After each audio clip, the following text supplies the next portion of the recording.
In the heart of 18th century Europe, a cultural revolution was brewing, stirring the souls of artists and intellectuals alike.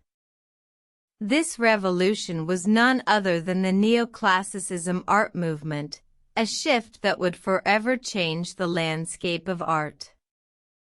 The era of Baroque and Rococo had passed, leaving behind an emptiness, a yearning for a return to the simplicity and grandeur of ancient Greece and Rome. This desire was the spark that ignited the neoclassical flame. Jacques-Louis David, a French painter, emerged as the movement's leading figure. His work, The Oath of the Tennis Court, showcased the new aesthetic with its emphasis on idealized human forms, clear lines, and a focus on historical and mythological themes. In contrast to the ornate and frivolous art of the past, Neoclassicism embraced a more stoic and serious tone.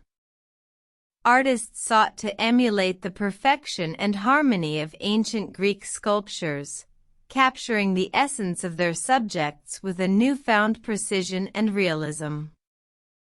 This shift was not without controversy.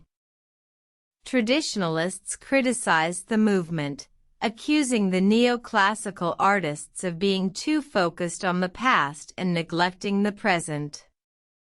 However, the movement's supporters argued that by looking to the past, they could create a more enlightened and refined future.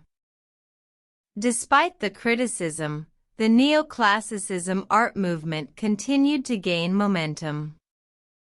It spread across Europe, influencing architecture, literature, and music as well.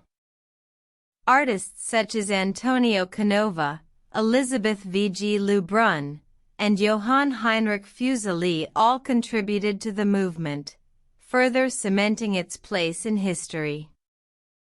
The Neoclassicism art revolution had a profound impact on the art world.